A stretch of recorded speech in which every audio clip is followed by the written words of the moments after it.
Adapun orang yang di atas ialah yang mulai dari adapun tadi. Adapun katanya ilmu orang yang di atas kita, ya, aku jawab, ya. Aku jawab pula katanya. Apa? Adapun orang yang di atas itu ialah asalnya di bawah. Jadi orang yang menyebut itu ilmu orang-orang di atas, ilmu tasawuf itu dijawab, orang-orang di atas itu asalnya di bawah. Di bawah. Jadi tidak bisa orang itu bertasawuf kalau tidak ada ilmu usul, tidak ada ilmu fikih. Dari bawah dia tuh. Bukan langsung di atas. Jangan dikira buah itu di atas, dia dari bawah itu. Coba tutup kulit batang tuh, tidak berbuah lagi di atas tuh, mati dia. Itu dia. Makanya orang kalau sampai di pemahaman ini, semakin tinggi ilmu, semakin merunduk karena dia paham ketinggian ilmu itu di bawah. Maka inilah disebut lebih tua adab daripada ilmu. Aku semakin berilmu tambah pongah, tanda berilmu itu. Nya asal ilmu tu atas tu asalnya dari bawah. Seperti engkau jua, sama dengan kita. Dengan sebab itulah engkau wajib menuntut supaya boleh engkau sepertinya di atas pula. Adanya. Dan adapun katanya tiada terpegangi hukumnya, ya, kan ada tadi kalimatnya tidak akan terpegangi oleh kita ilmu tasawuf itu hukumnya. Sekarang aku jawab, bermula orang yang alim seperti orang yang berjalan, ada suluh pelita, tahu akan baik dan tahu yang jahat. Bermula orang yang jahil seperti orang yang berjalan dalam gelap dengan tiada pelita, ini tiada tahu dia akan baik dan yang jahat. Inilah sabda Nabi Muhammad sallallahu alaihi wasallam, wal ulama'u habibullah walau fasikan wal jahilu aduwullah walau salihan. Bermula orang yang ulama, yang banyak ilmu itu, dia tetap kekasih Allah, dan jikalau dia dalam keadaan fasik sekalipun. Dan bermula orang yang jahil itu tetap seteru Allah selamanya, jikalaupun dia dalam keadaan soleh sekalipun. Maka ada riwayat dalam suatu hadis, Rasulullah tersenyum melihat ada orang yang asyik berzikir di dalam masjid ni, tapi diganggu oleh iblis. Diganggu oleh iblis pikirannya, perasaannya, dan bayang-bayang angan-angannya. Dia ahli ibadah, orang soleh. Ada ahli ilmu, dia tidur di pintu sana, di pintu masuk. Tak berani iblis tu melewati orang yang tidur, tak berani melangkai. Pergi dia ke pintu lain, ini azab dilangkahinya. Nabi tersenyum. Sahabat melihat tak sama dengan mata Nabi. Ya Rasulullah, kenapa engkau tersenyum? Begitu mandang kepada orang yang tidur, kau senyum. Begitu mandang ke sini, kau tersenyum. Apa yang kau senyumkan? Nabi cerita, dia tidur, tapi dia orang alim. Tak berani, takut. Melangkah itu takut. Setan, lari. Ini senang beribadah, tapi tak berilmu. Tak punya ilmu, dia hanya beramal saja. Azab. Maka Nabi tersenyum. Begitu gambar. Itu zaman Nabi. Nabi sampai bisa melihat seperti itu, ya. Bukankah itu ahli tasawuf? Jadi apakah adanya, ada pertanyaan, apa ada ilmu tasawuf di zaman Nabi? Tidak disebut ilmu tasawuf. Belum tasawuf namanya. Tapi Nabi adalah ahli tasawuf. Itu dia.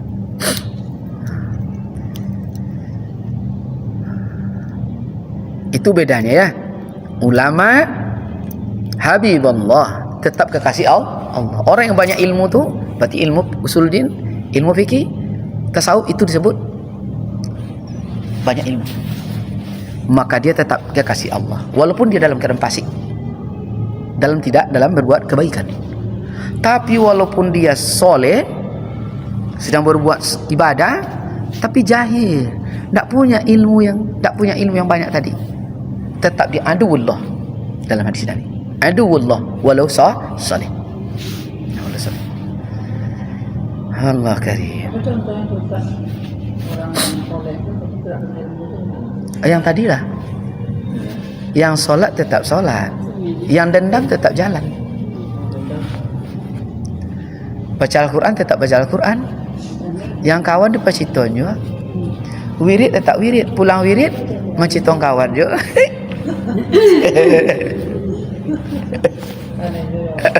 Kau nak jawab. Nah itu dia. Tapi orang yang berilmu dia paham. Maka tanda orang berilmu tu diamnya zikir, ngomongnya zikir, diamnya tafakur, penglihatannya ru'yatullah, modalnya cuma waktu. Kan kalau begitu sama, waktu modalnya. Kenapa kita tidak menggunakan? Modalnya cuma waktu, mau pagi mau sore semua sama. Jadi ahli ibadah kita. Jadi buat baju jadi ibadah setiap dipakai, standarnya bisa melampaui. Makanya ahli desain dibuka supaya bisa ambil wudu. Ibadah di setiap pakai. Yang bukan tak bisa, tak jadi ibadah. Itu dia. Iya, ini diatur. Maka dulu ulama kena standarnya paham dan dia tidak punya tas, lebih buat oleh ulama-ulama dulu. Di sebelah kiri dibesarkannya, di sebelah kanan pas untuk sini aja keluar. Apa tujuannya? Bawa kitab. Itu dia tujuannya. Jadi kitab tu tidak boleh bawa dari lututnya, maka terciptalah ransel.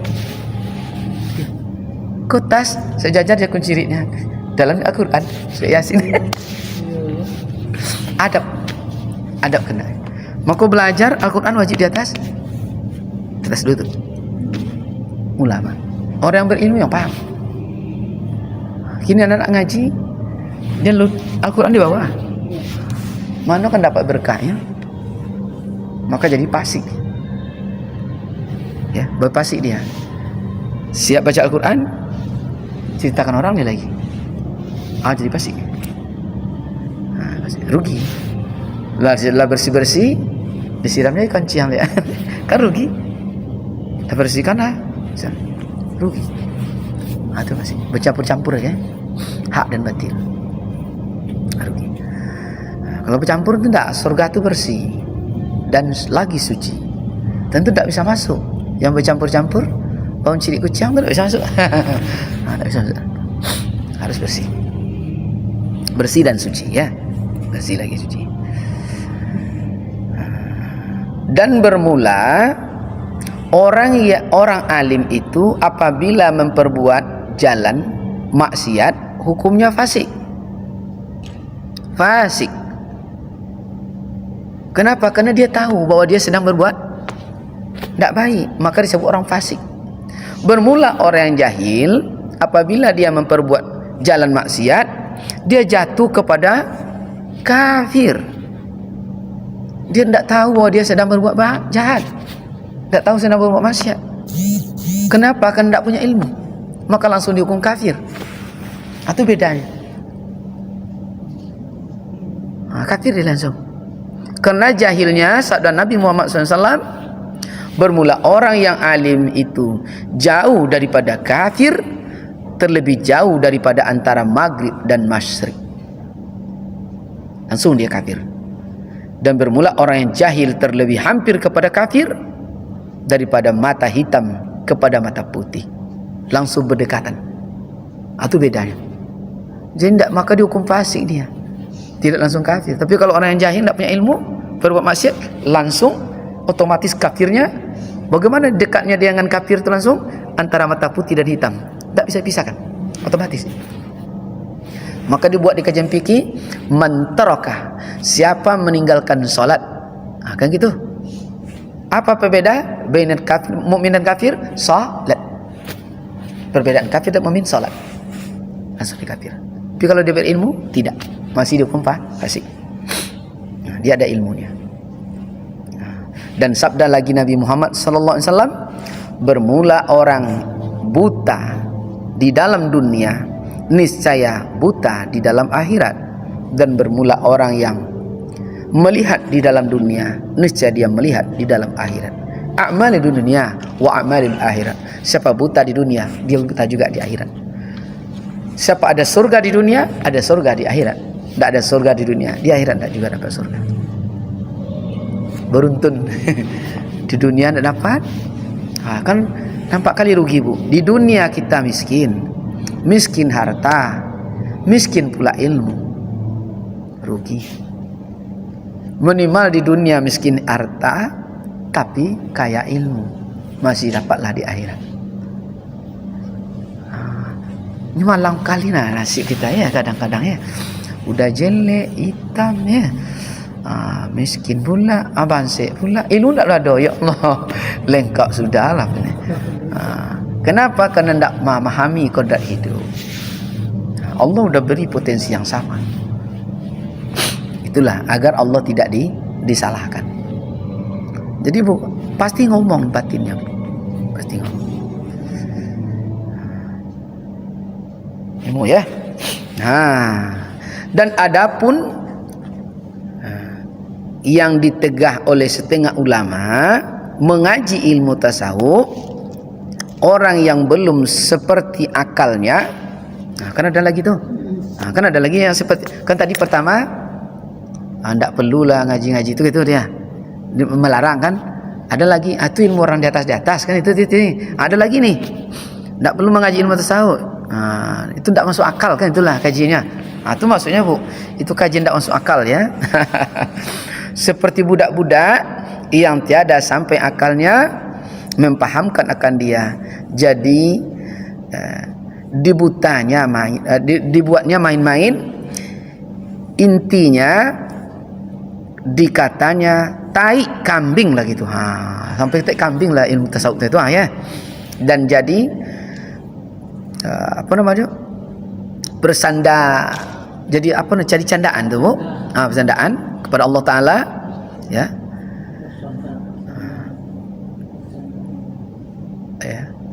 Lalu apa dia dibuat tulisan lagi tu Bu, ditegai yang demikian ya, menzahirkan rahasia, yaitu ilmu lizati dan ilmu zuk, bukan kepada ahlinya.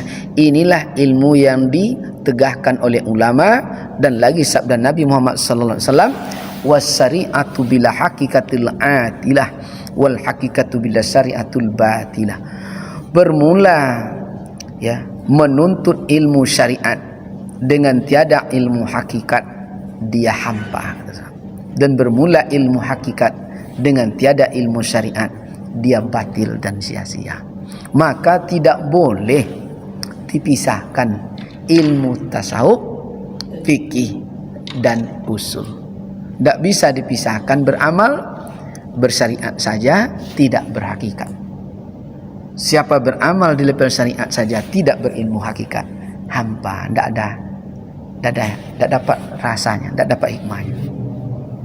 Maka kadang siap solat, ibaratnya Bu, ada suatu tempat, suatu kaum, ibaratnya tinggi celananya, tu solat kita di situ. Tu celana kita tidak tinggi, begitu mau solat,